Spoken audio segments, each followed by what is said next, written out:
Yan, isang mapagpalang araw po sa inyo lahat mga kaagapay. Muli nagbabalik ako po inyong lingkod, si Kaagapay Mark. Bali ngayong araw, bisitahin natin si Ate Malu. Kamustahin natin siya. Medyo matagal na rin nung huli tayo nakabisita sa kanya. Tingnan natin kung anong pinagkakaabalahan ni Ate Malu at ni Kuya Ramil.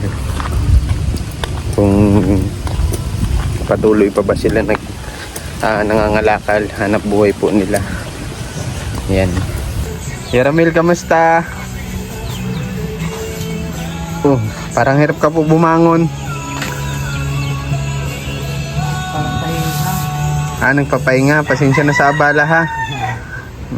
Kamusta po kayo? Hindi kami nakalabas kanina.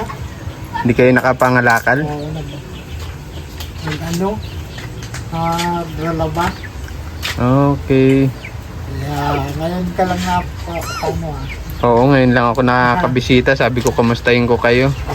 Kamusta man yung hanap buhay nyo? Kamusta yung kita? Okay man.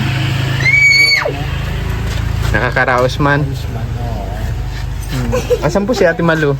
Ngayon din sa Tawagin mo si Mama Manu. Dali. Tawagin mo.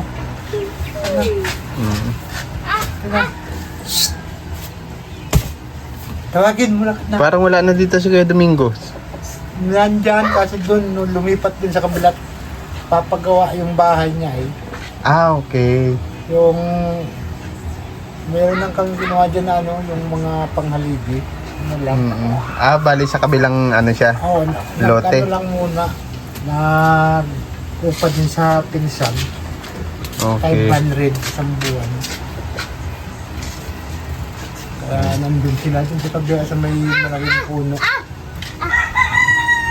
Kamusta man yung mga anak mo, nakapag-aral man? Okay man. Ano man na palibasa, meron man ang pang-arawan. Okay. Sa May nag-sponsor. Oo. Kaya nakakapagpato. Tatlo sila Si Stephanie, si Mariel, tapos si Si Pia. Si Pia.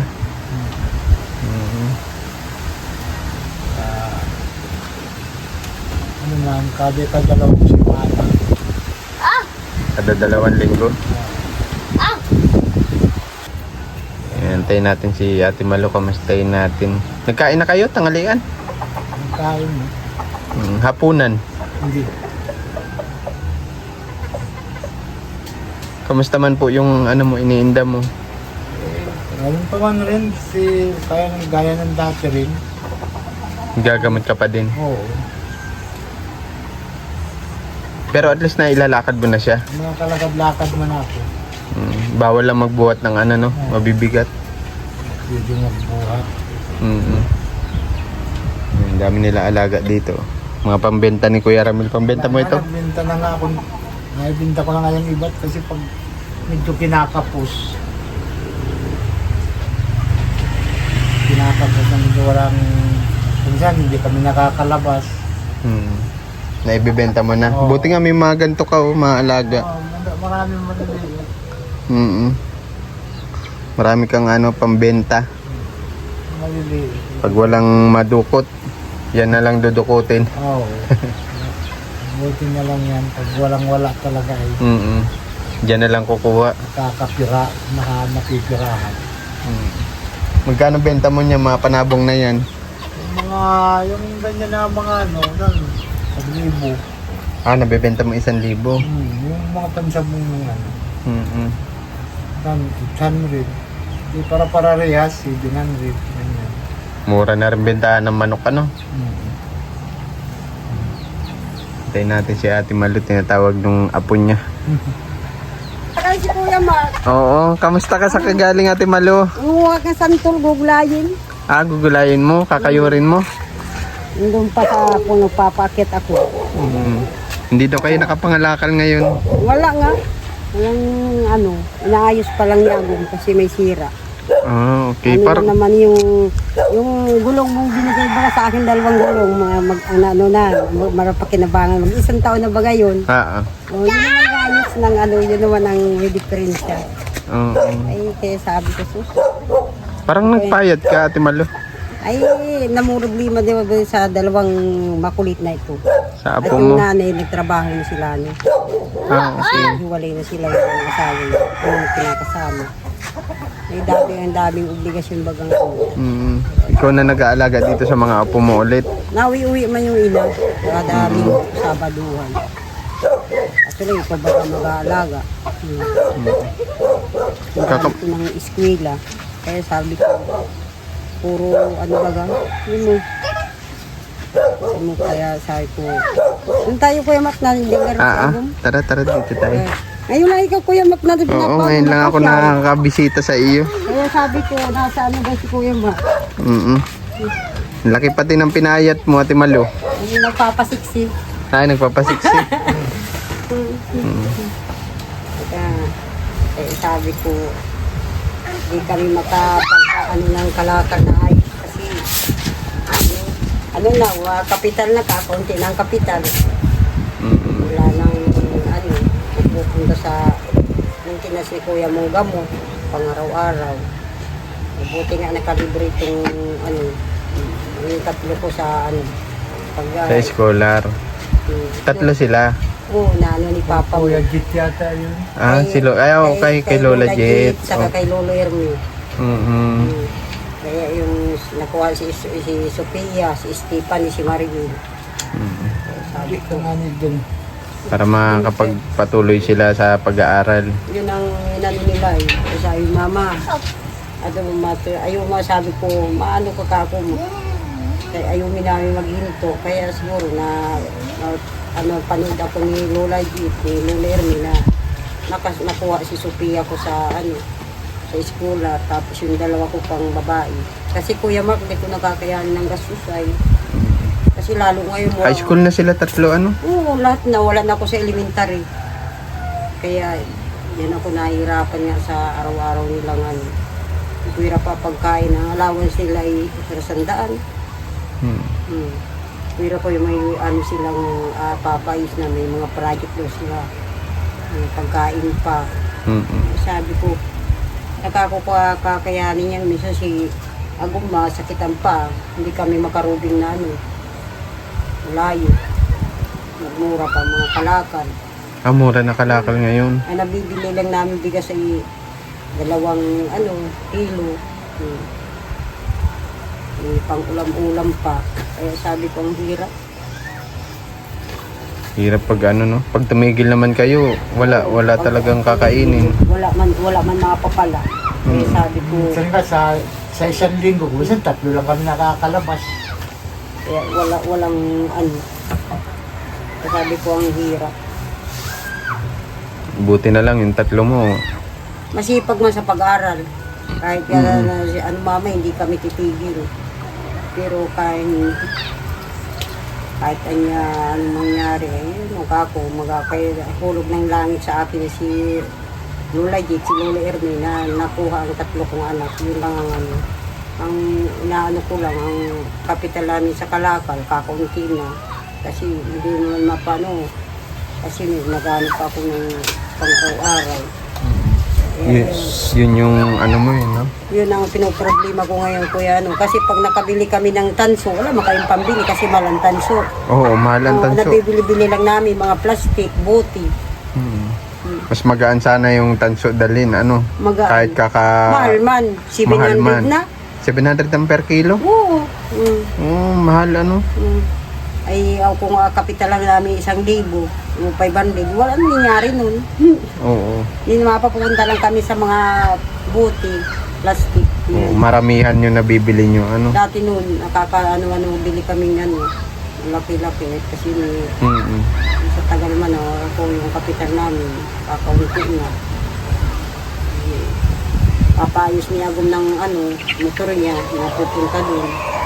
Yun lang pag nagka-problema yung ano, no? Kasi hindi man namin pwede, hindi paayos yan kasi yan ang hanap buhay namin.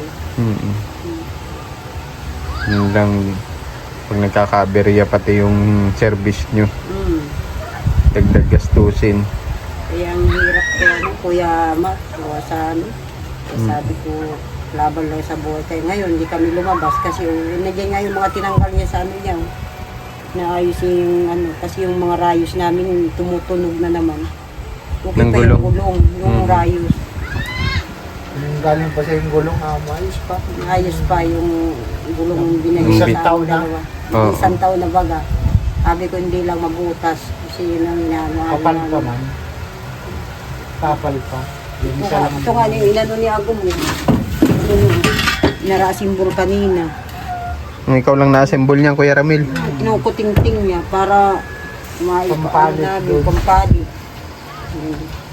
Yun sa likod. Hmm.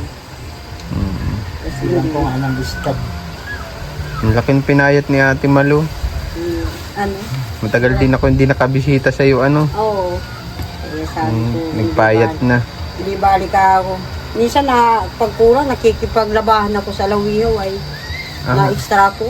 Kasi pag hindi kami makalabas ni Agum, sabi ko ako, ma-extra ko. Nagbabayaran na akong 350, 300. Yung sa bigas lang yun, sa ulam. Mm-mm. Kaya wala. Sabi ko, magsabi ko laban lang sa buhay. Sabi ko, saka kung hindi tayo magkakasakit, Mm-mm. sabi ko, paano wala tayong buti ka ko yung mga bata na tulungan na Lola Jit, Lola Erwin. Sabi ko tayo, wala ano ba yun, kasi hanapin namin ang pang-araw-araw. Pang-araw-araw pagkain. Gamot pa niya. Yun ang inaano ko. Wag lang magka trangkaso, ano, Minsan nano niya yung Kuya Mark, namamanhid. namamanhid. Tapos pag sobra pa kanya, minsan na maghapon ng kami sa Kalakal, Mm-mm. makusakit na ito. Pagdalagan. Kasi yung kamay baga niya ito, siya bagang na stroke. Mm-mm. Kaya ito daw namamanhid niya. Kaya sabi ko, yung binigay namin yung panghaplas ni Kabarangay, naubos na. Yung Mga panghaplas. panghilot-hilot, naubos na. Kasi yung ginagawa namin panghilot, Mm-mm. at yung kating ko. Diyan mo ito, Ate Malu. Pagpasensya mo na ito, pandagdag lang pambili bigas, ha? Ay, dito. Pagpasensya mo na, ngayon lang ako nakabisita sa iyo. Ay, salamat Kuya Mark. Mm-mm. At ano na ito, nakabiling 2 kilo. Sabi ko pa sa mga nanonood, yung mga tumutulong sa akin. Sana po ako, mga tulungan po niya po na hihingi po ako ng pandagdag ng kapital at kasi pang maintenance ng aming motor ng howler. Ayan po ang naano ko. Sa mga nanonood po sa akin na yun po ang nakatuko po sa inyong puso na sana po pagbalik po ni Kuya Mark, makahingi naman po ako ng pagdagdag pong kapital sa kapang sa maintenance ng aking howler. Kasi po, umaano na po yung rayos na naman yan. Kasi po, hindi mo po kayo makaano kasi ang inaano namin pang araw-araw. Sige, Ate Malu, una na ako, ha? Pasensya na sa abala, Kuya Ramil. Natutulog kasi siya kanina. Mm-mm. Sabi ko, nga ako at ganito. Nagpapahinga. sabi ko, nasaan daw ka ako si Kuya Mark na hindi napapasyal. Yung kabarangay lang na pasyal-pasyal dito kasi binibigyan ng 3 dalaga po ng alawan. Alawan. Yun ang inaano ko. Salamat. Kaya, yung ako ang sabi ko kako, siguro pagdating ng mapas ko na naman baga Kuya Mark. Oo, malapit na mag-Bermans. Matatapos na mag-August. Bermans na next month. Eh sabi ko, may naman ang isang taon. Kaya, At least nakakaraos pa din, nakakaraos pa. Kaya, papasalamat din ako sa Panginoon na laban lang sa buhay. May darating din. Hindi ka Kuya Mark. Kaya, mababait naman ka ako ang mga tumutulong sa akin. Ginagamit lang ng Panginoon para makarating sa atin. Eh, pinapasalamat ko po sa araw-araw. Maging malakas lang kami, pamilya. Lalo ka po yung mga anak ko. Ingat lagi, Ate Malu, ha? Sige, salamat. Bye-bye po. Ingat lagi. God bless po.